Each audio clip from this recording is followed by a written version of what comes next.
इस वक्त मैं दिल्ली के बुराड़ी थाने पर हूँ और आप जैसा देख सकते हैं ये बुराड़ी थाना है। यहाँ डॉक्टर रितु को डिटेन कर लाया गया है। जो उनके साथ के लोग हैं वो सब यहीं पर हैं और आधे अंदर हैं। और यहाँ डॉक्टर रितु बैठी हुई हैं बाहरी गेट पर, अभी डिटेन कर इन्हें बिठाया गया है।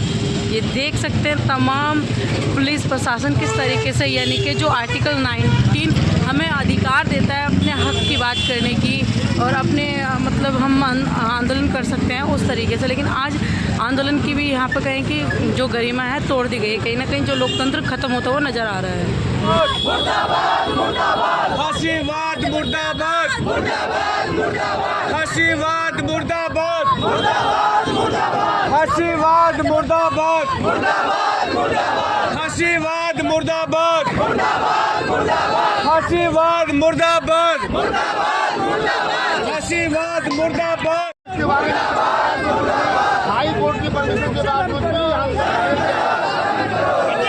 इतने शर्म की बात है कि होने के बाद भी हमें परमिशन नहीं दी गई और इतनी बदसलूकी और कि उनको सड़क पर खींचा जा रहा है और उनके साथ बदतमीजी की जा रही है। आज महिला, किसान सभी लोग परेशान हैं। अब गृह मंत्री अमित शाह और देश के प्रधानमंत्री जी अब ये चाहते हैं, सिर्फ एक नाम के लिए संविधान रह गया है, संविधान को ये बिल्कुल खत्म कर चुके, ताक में रख चुके। तो आप कह रहे हैं संविधान मुस्लिम समाज के लोग हैं, डॉक्टर रितु को न्याय दिलाने के लिए आए हैं। उनके साथ अन्याय हुआ है, उनको नौकरी से निकाला गया है। जब तक उनको नौकरी पर बहाल नहीं होंगी और हर समाज को जो है उनको इंसाफ नहीं मिलेगा, हम ये लड़ाई लड़ते रहेंगे।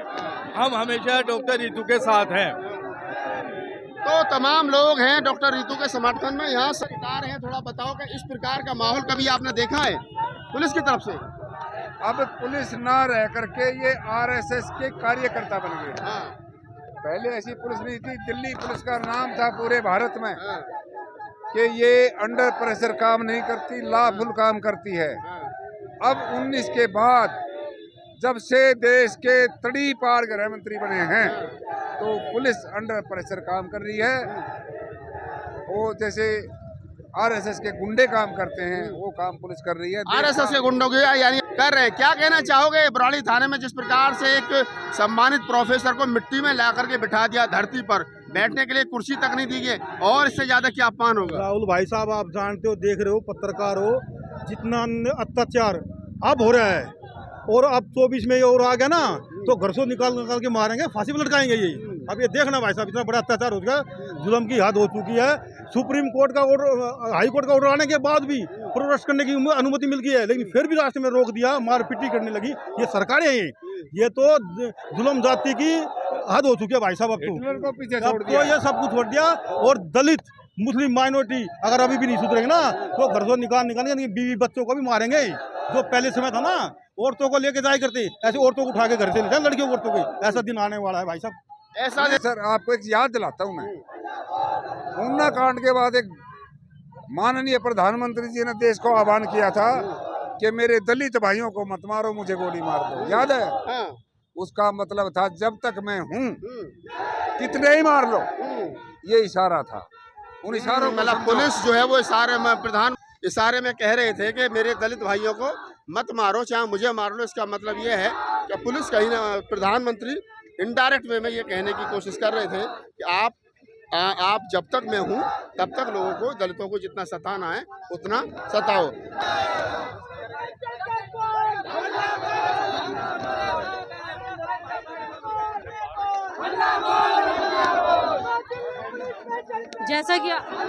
जैसा कि आप देख सकते हैं यहाँ पर कि जो पुलिस प्रशासन है वो किस तरीके से अभी भी इन्हीं लोगों को डिटेन करने के लिए आगे आई है। और सामने देख सकते हैं महमूद प्राचा जी, क्या बात होगी, इनसे बात करते हैं।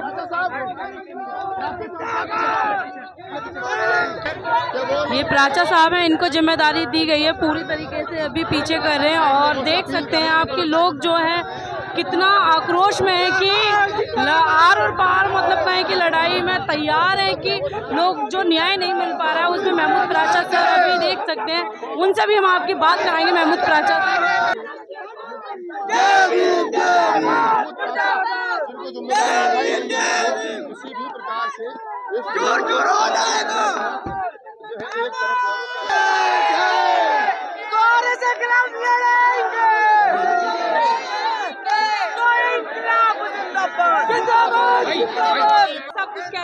2 मिनट सुन लिया करो प्लीज। जब प्राचा साहब कुछ कह रहे हैं तो सुन लिया करो प्लीज प्लीज। अभी देख सकते हैं कि जो लोग डिटेन कर लिए गए थे, जो कहें कि वो बवाना कहीं कहीं लेकर गए थे, वो लोग तमाम जो डिटेन के लोग थे वो सब के सब बुराड़ी थाने आ चुके हैं। और आप देख सकते हैं कि लोगों में एक आक्रोश भर चुका है और गुस्सा बहुत ज़्यादा है लोगों में, यहाँ तक कि अब किसी की बात नहीं सुनी जा रही। और जो संविधान को मानने वाले लोग हैं, उस जो संविधान को मानते हैं वो सभी लोग यह साइड में है। लेकिन एक बात और, जो यहाँ एक पुलिस कर्मी है, यानी कि जो महिला पुलिस वाली है मीना जिसका नाम है, वो बाबा साहब को गाली देकर गई, अपमानित करके गई। तो सोचिए आपके क्या है मतलब। ये देखिए लोगों में गुस्सा आक्रोश कितना ज़्यादा है। और अभी इस वक्त हम बुराड़ी थाने पर हैं, ये देख सकते हैं आप यहाँ की लाइव तस्वीरें बुराड़ी थाने की।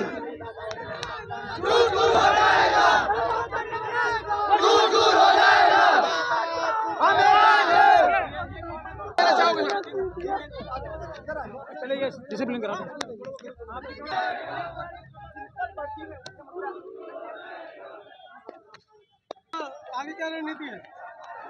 मेरी रणनीति ये है कि जो भी चीज़ें यहाँ पे हुई बस में, जब हमें डिटेन करके साथ बदतमीजी करी, उनको उनके लिए जिस तरीके से शब्द इस्तेमाल किए गए, तो उस चीज़ के लिए हमें FIR करनी है। और यहाँ पे आगे जिस तरीके से बाबा साहब का अपमान किया गया, हमारे झंडे का अपमान किया गया, उस चीज़ के को लेकर भी हमें FIR करनी है, कंप्लेंट रजिस्टर करनी है।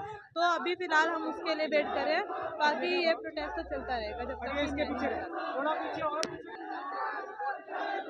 नहीं हटा सकते, तुम लोग उसको बर्बाद नहीं कर सकते। पीछे आशुतोष, जैसे देखा जा रहा है बार बार आप पर जानलेवा हमले हो रहे हैं, क्या मतलब आप लोगों को बिल्कुल भी डर नहीं रहा आपकी जान का? देखो, मैं बार बार मीडिया साथियों से बता रहा हूँ, और हमारे तमाम साथी जो लोग हैं जो यहाँ पर टिके हुए, वो कभी डरा नहीं है। आप जितने मेरे आसपास देख रहे हो, कोई भी साथी 1 इंच भी आपको वापस हटने वाला नहीं है। मैं ये लिख के दे रहा हूँ, सही में एक भी साथी हमारा डरता नहीं है, किसी से भी नहीं डरता। क्योंकि आज जब यहाँ पर खड़े हैं, इनके छाती पर पैर रख के खड़े हैं, हम लोग इस बुराड़ी थाने में जिस तरीके डिटेन करके लेकर आए, हम उसके बावजूद यहाँ खड़ के अपना आंदोलन चला रहे हैं। आंदोलन कभी रुकता नहीं है, आंदोलन अब तेज हो चुका है और ये कभी रुकेगा भी नहीं जब तक जो डिमांड है हमारी, वो डिमांड मांग नहीं जाती। जब तक इस जातिवादी सविता रॉय, वाइस चांसलर और तमाम जो यूनिवर्सिटी में रोहित एक्ट लागू नहीं हो जाता, ये जातिवाद बंद नहीं हो जाता, तब तक हमारी लड़ाई जंग जारी रहेगी, हमारी लड़ाई जारी रहेगी। सरकार क्या चाहती है आपसे, मतलब जो संविधान आपको हक दे रहा है आंदोलन करने का, फिर भी आप सरकार हमारे खिलाफ है। सरकार पूरी जिसने ये सब किया है उसको बचाने में लगी है। सरकार यहाँ दिल्ली पुलिस को स्पेशल ऑर्डर के बाद हम मारने की पूरी कोशिश की जा रही है। सरकार सविता रॉय को बचा रही है। अमित शाह, मोदी, RSS का पूरा कैडर लगा हुआ है उसको बचाने के लिए।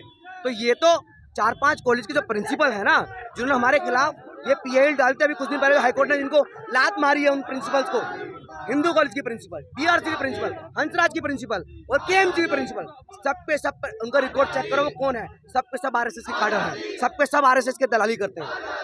रेगुलर गिरफ्तारियां हो रही है, रेगुलर लाठीचार्ज हो रहा है। SC, SC, OBC और माइनॉरिटीज के लोगों में, स्टूडेंट्स में, पुलिस वालों के भी बच्चे मौजूद हैं। देखो, ये पूरा अब तानाशाही का माहौल चल रहा है। अघोषित इमरजेंसी लागू हो चुकी है, ये मान लो। क्योंकि जब हमको पीसफुली 1-4 लोगों को गैदर नहीं करने देते, तो कैसा माहौल है, ये किस तरीके का संदेश दे रहा है। सीधी बात है, अघोषित इमरजेंसी लग चुकी है। और दूसरी बात कि जो ये सारे पुलिस वाले ना, अंग्रेजों के टाइम पे भी जो पुलिस वाले मारते थे वो सब हमारे लोग होते थे। हम तुम्हारे साथ